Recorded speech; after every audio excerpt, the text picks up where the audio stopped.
Dear friends اور معزز سامعین اور ناظرین، السلام علیکم ورحمۃ اللہ وبرکاتہ۔ ہم تقریباً گزشتہ 3 ویڈیو سے یہ گفتگو کر رہے ہیں کہ ہمیں اپنی زندگی سے کاہلی، سستی، ٹال مٹول اور کل کا تصور، اسی طرح سے پھر کبھی کے شکار ہمیں نہیں بننا ہے اور ہمیں آگے بڑھنے کی کوشش کرنا ہے اور اپنے مقصد کو حاصل کرنے میں ہمیں تگودو کرنی ہے۔ اسی سے ریلیٹڈ ہمارا آج کا بھی ٹاپک ہے کہ ذرا ہمت کیجیے۔ فرینڈز، ہم تساہل کی اس بیماری کے باعث اپنے مقاصد حاصل نہیں کر سکتے، نہ آخرت کی تیاری کرتے ہیں اور نہ ہی دنیا بناتے ہیں۔ زندگی میں ناکامی زنجیروں کی طرح پیروں کو جکڑ لیتی ہے اور حسرت اور ملامت مستقبل کا سامان بن جاتی ہے۔ ہم جانتے ہیں کہ سوتے کو جگانا آسان اور جاگتے کو جگانا مشکل ہے۔ ہم اور آپ جاگ رہے ہیں مگر بستر سے اٹھ نہیں رہے۔ ہمیں جاگنا ہے اور مقصد کے حصول کے لیے کام کرنا ہے۔ دنیا میں 2 چیزوں کے وقت کا پتہ نہیں چلتا صاحب۔ ایک تو یہ کہ رات کو نیند کب آئی، دوسرے کسی قوم کا زوال کب شروع ہوا۔ یہ اس قوم کو پتہ نہیں چلتا، البتہ اس کے نقصانات آئندہ نسلوں کو پہنچتے ہیں۔ ہمارے زوال اور انحطاط کی بہت بڑی وجہ یہ تساہل اور کاہلی ہے، نااہلی ہے، عدم توجہی ہے اور مقصد کے شعور کی کمی ہے۔ نتیجہ یہ ہے کہ گھر کے معاملات سے لے کر قومی معاملات تک میں الجھاؤ ہے۔ منٹوں کے کام مہینوں میں بھی نہیں ہوتے اور ہم خار ہو کر اپنی ذات کا جائزہ لیجئے صاحب، پھر اپنے گھر کا، پھر اپنے ادارے، معاشرے، بلدیاتی، صوبائی اور وفاقی حکومت کا۔ ہر سطح پر ہمیں اور آپ کو تساہل اور سست روی کا سامنا ہے۔ یہ قومی بیماری زوال کی علامت نہیں تو اور کیا ہے؟ یہ بیماری اور نشہ ہیروئن اور افیون سے کچھ کم نہیں ہے۔ سونامی کا طوفان تو سمندر کے اندر سے اٹھ کر ساحلی علاقوں کو تباہ کرتا ہے نا، لیکن یہ سست روی اور کاہلی کا سیلاب اور طوفان کسی دریا اور سمندر کا محتاج نہیں۔ یہ قوموں کے اندر ابھرتا ہے اور غیر محسوس طریقے سے پوری قوم کو لے ڈوبتا ہے۔ دوستو اور معزز ناظرین، یہ وہ خطرناک علامات ہیں جو چہرے کی مانند آپ کے کام اور رویے سے لوگوں کو پتہ چل جاتی ہے۔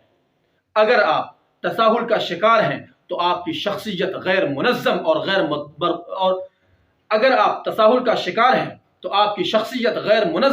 غیر مربوط ہو جاتی ہے، اور اس کی واضح علامات یہ ہے: اہم، فوری اور ترجیحات کے معاملے میں تفریق نہیں کر سکتے۔ بہت سے کام ایک ساتھ جمع ہو جاتے ہیں۔ اپنا وقت اور توانائی آپ آرام دہ اور آسان کاموں میں لگاتے ہیں۔ جو لوگ تساہل کا شکار ہیں وہ عدم توجہی اور یکسوئی کی کمی کے شکار ہوتے ہیں۔ تساہل کے شکار لوگ بہت سارے معاملات اپنی یادداشت پر چھوڑ دیتے ہیں اور انہیں یادداشت کی بنیاد پر کرنے کی کوشش کرتے ہیں، مگر حقیقت میں کاموں اور ذمہ داریوں کو بھولنے کے عادی بن جاتے ہیں۔ ایسے لوگ زندگی میں کاموں کی اور ذمہ داریوں کی فہرست طویل ہو جاتی ہے، لمبی ہو جاتی ہے، جس پر عمل درآمد بظاہر ممکن نظر نہیں آتا۔ ایسے میں کام بڑھتا ہوا دباؤ، بے اختیاری اور بے بسی کا احساس پیدا ہوتا ہے۔ اس طرح سے اس کی علامات میں سے ایک علامت یہ بھی ہے کہ وقت اور اس کے استعمال کے معاملے میں غیر حقیقت پسند ہونا، اپنے معاملات اور منصوبوں یعنی پروجیکٹس کے حوالے سے غیر واضح ہونا، اپنے اوقات کا صحیح استعمال نہ کرنا، تاخیر سے آنا، دفتر میں دیر تک بیٹھے رہنا، گھر پر کام لے جانا اور پھر کچھ نہ کرنا، گھر والوں کے ساتھ منصوبے بنانا اور پھر تھک جانا یا سو جانا یا طبیعت خراب ہونے کا بہانہ بنا لینا۔ زندگی کے مقاصد اور اقدار کے معاملے میں واضح سوچ نہ رکھنا، اس کی علامتوں میں سے ایک علامت یہ بھی ہے۔ اسی طرح سے اس معاملے میں غیر ذمہ دار ہونا، اپنے آپ کو ہمیشہ مضطرب، پریشان محسوس کرنا، ڈپریشن میں مبتلا ہونا، پریشان ہونا، خود ملامتی کا شکار ہونا، فیصلہ نہ کرنا اور غلطیوں کا خوف کرنا، اس خوف کے باعث آگے نہ بڑھنا۔ اسی طرح سے اپنے عزت نفس کے معاملے میں سنجیدہ نہ ہونا اور دوسروں کو موقع دینا کہ وہ اسی طرح سے اس کی علامات میں سے ایک علامت یہ بھی ہے کہ اکملیت پسندی یعنی پرفیکشنزم کی خواہش آپ کو کوئی نام نہیں کرنے دیتی، جو کام آپ کر سکتے ہیں وہ بھی نہیں ہوتے۔ نتیجتاً کاہل اور سست شخص معاشرے میں رہتے ہوئے اپنے آپ کو ملامت کرتا رہتا ہے۔ یہ وہ خطرناک علامات ہیں جو آپ کی ملازمت، کاروبار اور گھریلو زندگی میں آپ کی بقا، سکون اور ترقی میں حائل ہیں۔ ان سے بچنے کی خدا را کوشش کیجیے، انہیں کم کرنے کی کوشش کیجیے یا پھر اس کا علاج۔ آپ کی بقا، ترقی اور کامیابی کے لیے اس بیماری کا علاج ضروری ہے۔ اگر آپ نے علاج نہ کیا تو یاد رکھیے کہ ایک وقت آئے گا کہ آپ کہہ رہے ہوں گے کہ جب کشتی ثابت و سالم تھی، جب کشتی ثابت و سالم تھی، ساحل کی تمنا کس کو تھی، اب ایسی شکستہ کشتی پر ساحل کی تمنا کون کرے۔ اس لیے اب بھی وقت ہے میرے دوستوں، میرے عزیزوں، اب بھی اپنے آپ کو جگائیے اور سستی، کاہلی، ٹال مٹول سے اپنے آپ کو بچائیے، ان کا علاج کیجیے۔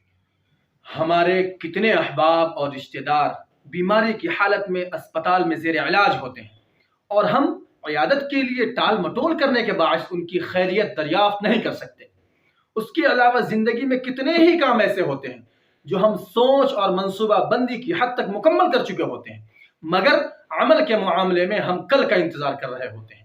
کتنی راتیں ایسی ہوتی ہیں جب ہم کسی کام کو کرنے سے پہلے یہ طے کرتے ہیں کہ بس تھوڑی دیر آرام کر لیں، اس کے بعد کام کریں گے، مگر اس آرام میں صبح ہو جاتی ہے۔ اور کتنے دن ایسے ہیں کہ ہم کہتے ہیں کہ شام جلد گھر پہنچ کر یہ کام کر لیں گے، مگر سورج غروب ہو جاتا ہے اور وہ شام رات میں اور رات سحر میں ڈھل جاتی ہے۔ بس اس انتظار کے سورج تلے زندگی کی چھاؤں تپتی رہتی ہے اور اپنی اس عادت کے باعث تکلیف اور الجھنوں میں مبتلا رہتے ہیں۔ ہم زندگی کے اکثر معاملات میں کاہلی کا ثبوت دیتے ہیں۔ عہد جوانی میں حصول تعلیم، امتحان کی تیاری اور کیریئر کی منصوبہ بندی میں، آگے چل کر چیلنجز کو قبول کرنے کے معاملے میں، پھر میدان عمل میں اپنے جوہر اور کارکردگی کے اظہار کے معاملے میں، انسانی معاملات میں اپنے جذبات اور احساسات کے اظہار کے معاملے میں، غرض مجموعی طور پر زندگی میں تساہل کا شکار رہتے ہیں۔ ہم چاہے کسی پیشے سے متعلق ہوں، ہمارا اپنا مخصوص تساہل ہوگا صاحب۔ آپ بھی غور کیجئے، بقول آتش کہ آئے بھی لوگ بیٹھے